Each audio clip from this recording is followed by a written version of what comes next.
There are wounds that never bleed, the kind carved not by blades, but by betrayal. And sometimes, those wounds don't heal. They burn. Until the person holding the pain burns everything else down. In a town where everyone knows everyone, secrets aren't supposed to last long. But one secret, hidden behind lace curtains and quiet smiles, would shatter the illusion of safety forever. This is the story of Clara Monroe Hayes, a devoted wife, a loving sister, a nurse who gave her life to healing others, until one moment destroyed everything she believed in. She found her husband in bed with her sister. And what she did next shocked the entire town. Before we begin, like this video and comment where you are watching from. Your support helps us bring more intriguing stories. Now, let's jump in. Clara Monroe grew up in Havenbrook, Texas, population just under 10,000. A town where the church pews were always full, where the Friday night lights glowed brighter than any city skyline, and where people didn't lock their doors because, as they often said, God's watching. Clara was the kind of person who made others feel safe. Valedictorian. Head of the youth group. A volunteer EMT at 18. After nursing school, she came back home to work at Havenbrook General Hospital, where she became known for her gentle bedside manner and uncanny calm under pressure. She loved quietly. Steadily. With the kind of loyalty that made people lean on her, sometimes too much. Her younger sister, June Monroe, was the opposite. June had fire. Passion. Restlessness. She left home at 19, chasing music and men and money. She'd been a bartender, a yoga teacher, a flight attendant. Never stayed anywhere long. But Clara never judged her. Never turned her away when things got rough. June had moved in and out of Clara's guest room 3 separate times. And each time, Clara welcomed her with open arms. Because Clara believed in family. In second chances. In forgiveness. But forgiveness has its limits. And Clara would come to learn that the people closest to you can cut the deepest. Daniel Hayes arrived in Havenbrook in 2013. He said he was starting over, transferring from Houston after a messy divorce, though the details were vague. No kids. No known history. Just a handsome smile and a job in insurance. He met Clara at a charity auction. She was there volunteering, he was there donating a weekend getaway package that, suspiciously, no one bid on. But Clara saw something in him, or maybe she just saw what he wanted her to see. He was charming. Attentive. Knew how to say all the right things. He brought her flowers. Made her laugh. Called her his angel. They married within a year. To the outside world, they looked perfect. He joined the local Rotary Club. Took over coaching the Little League. Showed up every Sunday in a freshly pressed shirt, sitting next to Clara with his hand wrapped gently over hers. But behind closed doors, cracks were forming. Daniel had a temper. Not loud, but cold. Icy. When he didn't get his way, he'd go silent for days. He'd criticize Clara's appearance, question her schedule, accuse her of putting work first. Still, she stayed. Because Clara believed that love was work. That vows meant something. That broken things could be fixed. Until, one day, they broke completely.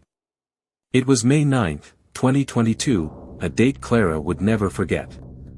She came home early from her night shift, her head still buzzing from caffeine and fluorescent lights.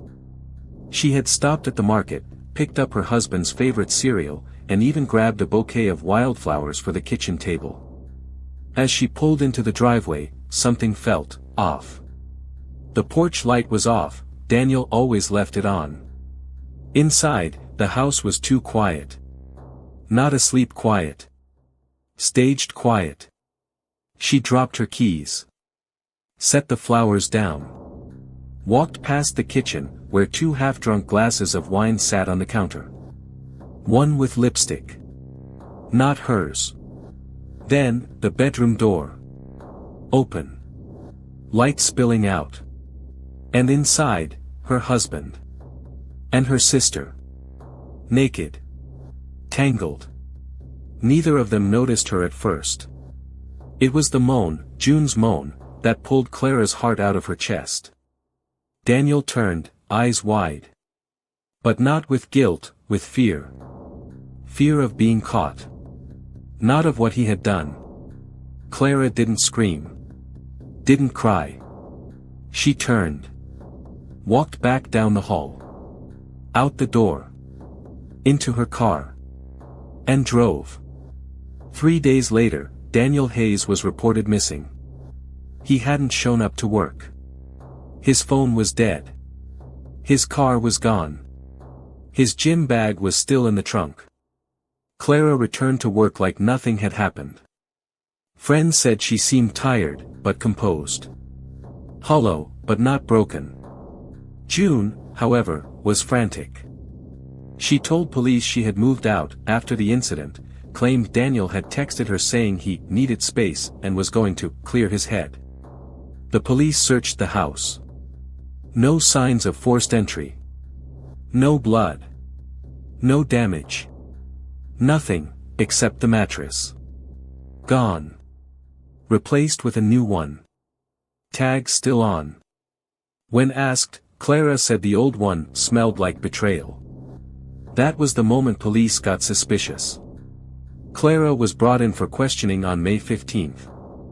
She didn't ask for a lawyer. She answered calmly. Even smiled once. The detective asked, "Did you hurt your husband, Clara?" "I think he hurt himself." Clara answered. Detective asked, "You replaced the mattress?" Clara responded, "Wouldn't you?" Her answers were cryptic. Measured. Like someone reciting a story they'd memorized. But the one thing she wouldn't say. Where Daniel was. Without a body, without a witness, and without any physical evidence linking Clara to foul play, the police let her go. For now. But the town had already made up its mind. A grand jury indicted Clara for second-degree murder 2 months later. The DA's argument? Motive, behavior, silence.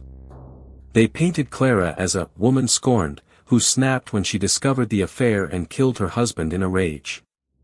That she disposed of the body somewhere remote, cleaned up, and went back to work like nothing happened. The defense fought back hard. No blood. No DNA. No weapon. No body. But the prosecutors had something stronger than evidence. Narrative. And a town desperate for answers. The trial lasted 8 days. On the 9th, the jury returned. Guilty. 25 years to life. But that's not where the story ends. In fact, it's where it begins.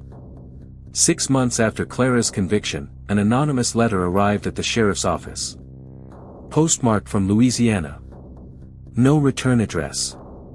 Daniel Hayes isn't dead. But if you keep looking for him, someone else will be. Enclosed was a blurry photograph. A man, in a hoodie, facing away. But the neck tattoo, visible just beneath the collar, matched one Daniel had gotten just 2 months before his disappearance. Police reopened the case. June was brought back in for questioning. She was pale. Thinner. Chain-smoked through the entire interview. She claimed she hadn't spoken to Daniel since the night Clara found them. But investigators noticed something odd. In June's financial records, a monthly withdrawal. $3,000. Same day. Every month. Tracked to an account in Baton Rouge. When confronted, June broke. "I didn't know where he was. I swear. He told me not to ask. Said it was better for both of us if I just sent the money." Police got a warrant. The account belonged to a man named Jason Hale. But Jason Hale didn't exist until after Daniel vanished. The address tied to the account led them to a cabin in southern Louisiana. Isolated. Overgrown. Empty when they arrived. But inside? A mattress on the floor. 2 plates in the sink. A shaving kit. And a Bible, with Daniel Hayes' name written in the front. No fingerprints. No sign of where he'd gone. But enough to know, Daniel was alive. And Clara was behind bars for a murder that never happened. Before police could issue a warrant for Daniel's arrest, another twist hit the case. A voicemail, left on June's burner phone. A male voice. Distorted. But the cadence was familiar. You brought them to me. That was your mistake. I won't make another one. Say goodbye to your sister. They traced the signal. It pinged from a tower, in Havenbrook. So now the question isn't just, did Clara kill her husband? It's, was she the victim of the ultimate setup? Is Daniel playing a dangerous game, or running from something worse? And what secret is June still hiding? Because Clara Monroe Hayes may be behind bars. But the truth? That's still on the loose. Some lies echo louder than truth. And in the silence between guilt and innocence, justice sometimes forgets who it's hunting. Clara Monroe Hayes has spent the last year in a Texas state prison for a crime no one can prove ever happened. No body. No confession. No peace. Her husband, Daniel, vanished. Her sister, June, fell silent. And Clara was buried beneath the weight of betrayal. But now, a single voicemail has cracked the case wide open. And the hunt for the truth has turned into a race against time. After the distorted voicemail was traced to a tower near Havenbrook, Texas, the very town Clara once called home, investigators realized something chilling. Daniel Hayes may have returned. But why? To watch from the shadows? To taunt the people he deceived? Or to silence someone, permanently? The sheriff's office placed June Monroe under protective watch. She was moved to a safe house on the edge of town, guarded around the clock. But June wasn't cooperative, she was terrified. He's not who you think he is, she whispered. He told me if I ever spoke, I'd end up just like Clara. Buried alive. But what exactly did she mean by that? Detectives went back through Daniel's digital footprint. There wasn't much. He'd scrubbed most of his records. Deleted emails. Burner phones. No activity under his name since the day he vanished. But there was one missed detail. A storage unit. Paid in cash. Registered under the name Jane Reed, the alias of a woman who didn't exist. Inside? A second phone. 4 fake IDs. And dozens of photos. Most of them surveillance style, taken from cars, rooftops, corners of coffee shops. But not of Clara. Of June. In every photo, June looked nervous. Glancing over her shoulder. Carrying bags. Talking to people with her back to the camera.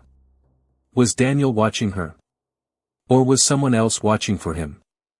One blurry photo, taken outside a motel 2 hours from Havenbrook, showed June talking to a man. Tall. Thin. Wearing a dark jacket and a ball cap. Detectives enhanced the image. The neck tattoo. It matched the one Daniel got 2 months before he vanished.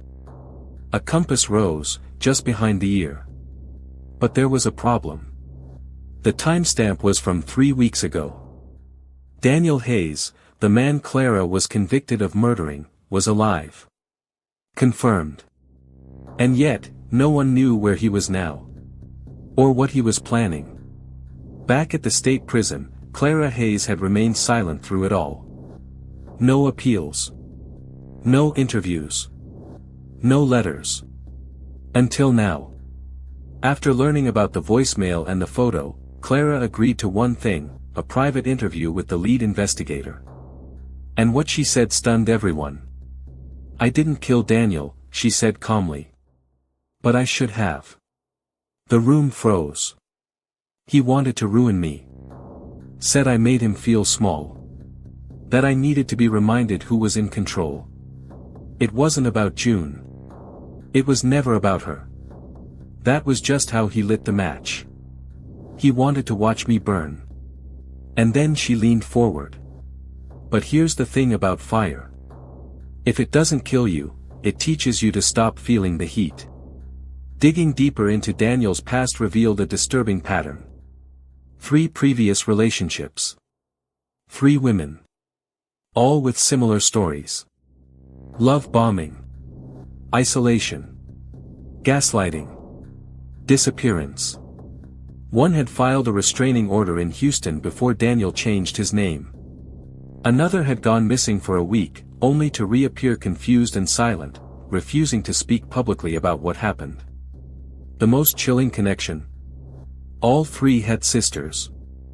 And all 3 sisters had reportedly gotten too close to Daniel. Was this a twisted signature? A psychosexual manipulation strategy?